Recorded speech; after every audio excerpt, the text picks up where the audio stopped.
स्वागत है आपका एक बार फिर से आपके यूट्यूब चैनल डीसी एकेडमी में। और आज हम सब क्लास 10th का हाउ ऑर्गेनिज्म रिप्रोड्यूस का 5वां लेक्चर पढ़ने वाले हैं। तो आज हम फीमेल रिप्रोडक्टिव पार्ट के बारे में अध्ययन करने वाले हैं, पढ़ने वाले हैं। और उसको पढ़ने से पहले मैं आपको कुछ चीज़ें बताना चाहता हूँ। अगर आप हमसे बातचीत करना चाहते हैं तो अभी पे हमें आप बातचीत कर सकते हैं। अगर आपको क्लास 10 का नोट्स चाहिए तो आप हमें हमारे टेलीग्राम ग्रुप डीसी एकेडमी से जुड़ सकते हैं।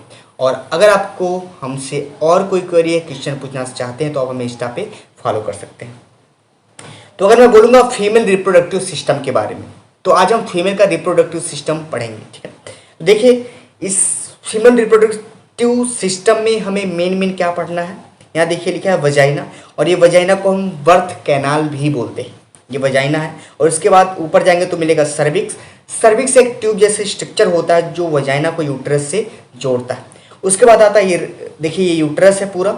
तो यूट्रस के पास बहुत सारी लेयर होती है, उसका नाम है पेरीमेट्रियम, मायोमेट्रियम, इंडोमेट्रियम। तो यूट्रस में ही बेबी का ग्रोथ और डेवलपमेंट होता है। उसके आगे हम चलेंगे तो हमें ट्यूब जैसा स्ट्रक्चर मिलेगा, उसको बोलेंगे फैलोपियन ट्यूब। और फैलोपियन ट्यूब को हम ओविडक्ट भी कहते हैं। अगर हम बात करेंगे तो फैलोपियन ट्यूब के आगे जाएंगे तो हमें मिलेगा फिम्ब्रिया। और फिम्ब्रिया क्या होता है? फिंगर लाइक प्रोजेक्शन होता है। फिंगर लाइक प्रोजेक्शन होता है जो ओवरी को यक से कलेक्ट करता है, उसका नाम होता है फिम्ब्रिया। ठीक है ना। तो इनफंडिबुलम क्या है? ये फैलोपियन ट्यूब का एक पार्ट है। तो आप कह सकते हैं ये देखिए फंडस है। तो फैलोपियन ट्यूब का पार्ट होता है इनफंडिबुलम। फैलोपियन ट्यूब के 3 पार्ट होते हैं, आइस्थमस, एम्पुला, इनफंडिबुलम। इतनी चीजें आपको इसमें इस डायग्राम में समझनी होगी। ठीक है ना। तो अब चलिए हम आगे थोड़ी एक कदम और बढ़ाते हैं और फिर से इसी फीमेल रिप्रोडक्टिव पार्ट के सारे थ्योरियों को पढ़ लेते हैं आसानी से। तो देखिए लिखा गया इसमें कि द फीमेल रिप्रोडक्टिव सिस्टम के बारे में लिखा गया है कुछ चीज़ें जिसको आपको नोट्स में लिखनी है। और आपको डायग्राम बनाने का मन करेगा तो ये डायग्राम जो मैंने बताया है, ये वाला डायग्राम देखिए, ये वाला इंपॉर्टेंट है। ठीक है ना। हाँ, तो देखिए द फीमेल रिप्रोडक्टिव सिस्टम की बात करेंगे तो बोलेंगे फीमेल जो रिप्रोडक्टिव सिस्टम होता है ये प्रोड्यूस करता है फीमेल एग सेल को, पहली पॉइंट। दूसरा, transport eggs to site of fertilization, egg को ट्रांसपोर्ट करके ले जाता है फर्टिलाइजेशन के साइट पर, उसको बोलते हैं एम्पुला। और तीसरा में लिखा है the fertilization of an egg by sperm occur in Fallopian tube. तो कह रहा है कि जो फर्टिलाइजेशन होता है एग का स्पर्म से वो फैलोपियन ट्यूब में ही होता है। कहाँ पे? एम्पुला में होता है। फिर कह रहा है after fertilization provide a place for baby development. तो फीमेल जो रिप्रोडक्टिव पार्ट होता है फर्टिलाइजेशन के पास बेबी के डेवलपमेंट के लिए जगह देता है, जिसका नाम होता है uterus. If fertilization does not take place the system is design to a menstruate. तो कह रहे यदि फर्टिलाइजेशन नहीं होता है, यदि ओवम स्पर्म से नहीं मिलता है तो उस तब फीमेल के बॉडी में यूट्रस में साइक्लिक चेंज आता है, उसको बोलते हैं मेंसुरल साइकिल। इसके बाद देखिए अगर हम फीमेल रिप्रोडक्टिव पार्ट की बात करेंगे तो इसमें हमें बहुत सारे पार्ट पढ़ने होते हैं।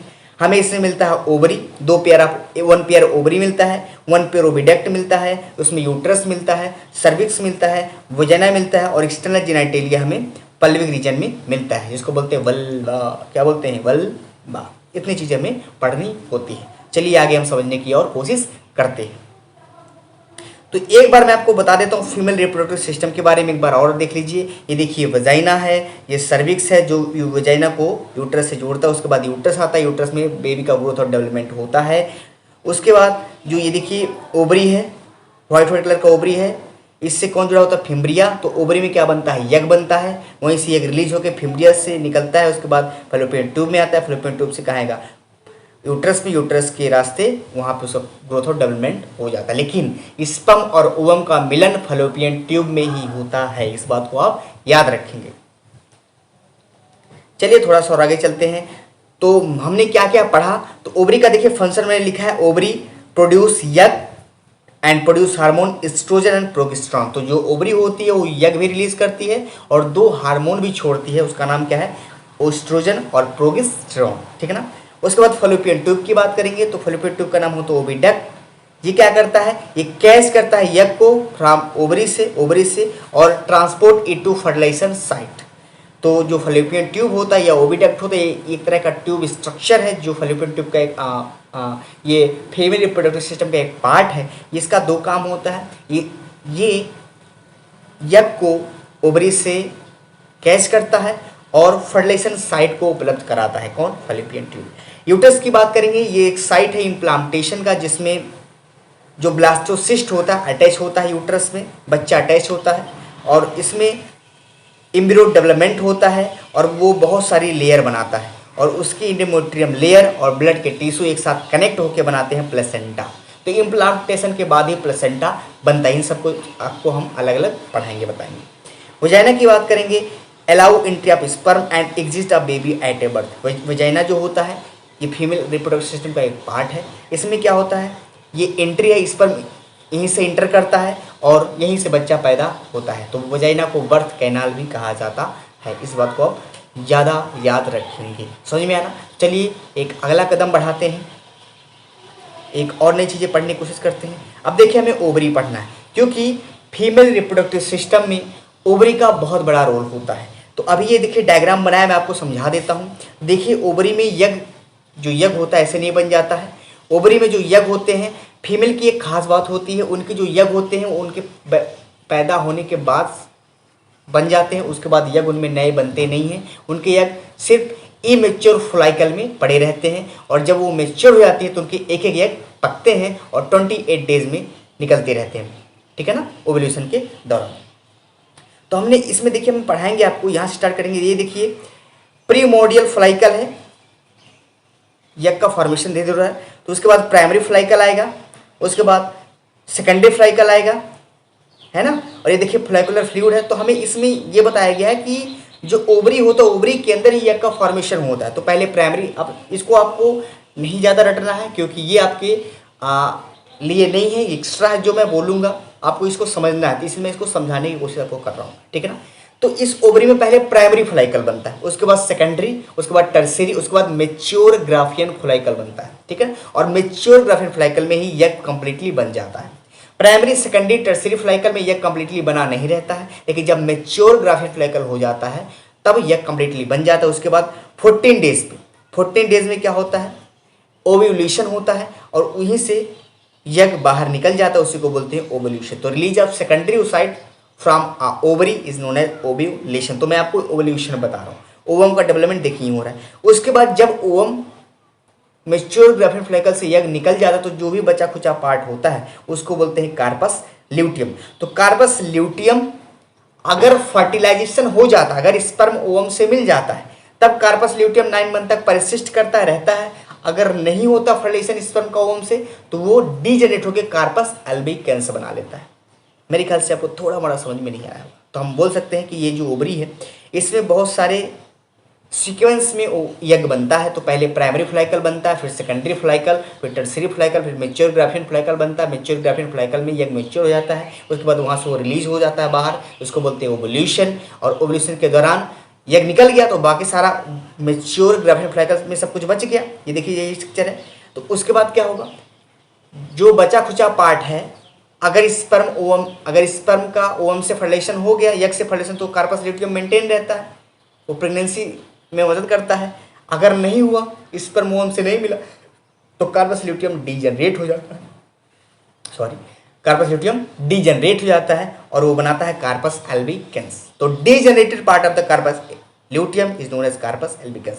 तो कार्पस एल्बिकेंस अगर ओवरी के अंदर बन रहा है तो ये बताता है कि स्पर्म ओवम से मिला नहीं है, और अगर कार्पस ल्यूटियम बना है तो ये बताता है कि स्पर्म का ओवम से मिलन हो चुका है। अब शादी की तैयारी करिए, बच्चे को पालने की तैयारी करिए। समझ में आया ना।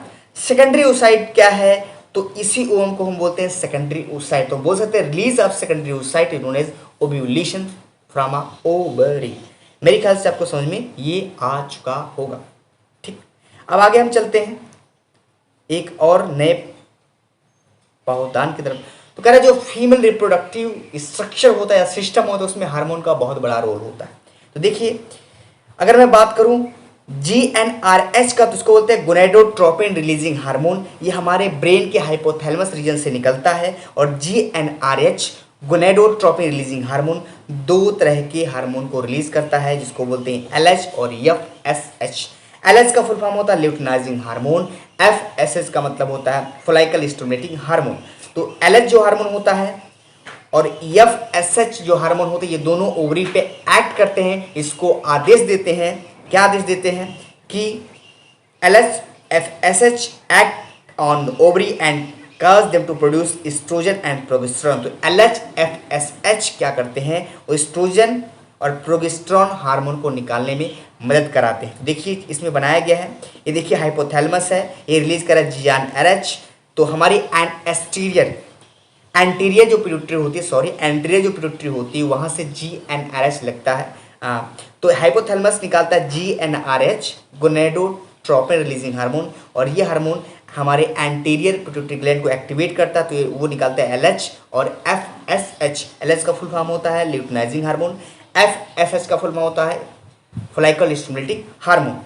तो ये सारे, तो LH FSH ये दो ओवरियन हार्मोन है। LH FSH ये दोनों क्या है, ओवरियन हार्मोन है। इन दोनों का ये ओवरी पे एक्ट करते हैं और ये दो हार्मोन निकालते हैं, एस्ट्रोजन और प्रोगेस्टेरॉन। इतना आपको याद रखना है, ठीक है ना।